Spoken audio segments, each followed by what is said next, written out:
to it. Now go with me to October, will you? It may not be Halloween, but spooky season alive and well in St. George. A new business is bringing history, folklore, and a few frights to life through ghost tours in the heart of downtown. Okay, we're listening. Our Southern Utah correspondent, Secrist, takes us along for the haunted ride.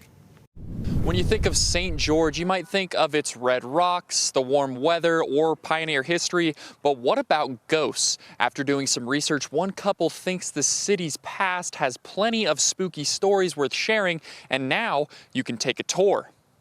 Grady Hartman and his wife started St. George Ghost Tours after realizing just how many spooky stories were hiding in plain sight. The history and the legends are so visceral that we were reading about, and we were just like, we've been on ghost tours before, and this is really good ghost tour material. So after learning about the history of St. George and some of the ghosts that might still be floating the streets, Grady and his wife mapped out a route for the tour. It's entertainment, honestly. It's just fun for everybody. It was fun, it was historical, there was folklore, the tour guides are really funny, so we're just trying to drive traffic to Ancestor Square and the businesses and tell the stories of the area. One of those tour guides is longtime local Terry Taylor, who mixes the local history with stories of the paranormal. Point out some very interesting historical information, as well as lead you to some of the haunts here, where we can actually find paranormal activity that is actually going on even today. Grady says that his favorite stop on the tour has to be the Mulberry Inn, a hotel that some visitors swear is haunted. One room in particular, which is called the Becky room, there's a doll called the Crying Doll, has one tear going down its face, and it just freaks everybody out.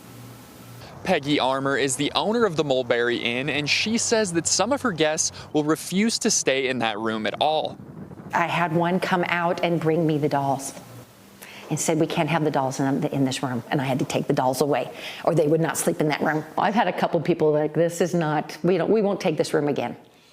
But there are some out there who love chasing that thrill. It's like one of those things where you go because you want to be a little freaked out and you want to grab onto your friend's arm, or on a date night you want to be holding a hand the whole time, because these are spooky stories and we walk through some dark places and dark alleyways downtown. Just be prepared. Bring a flashlight.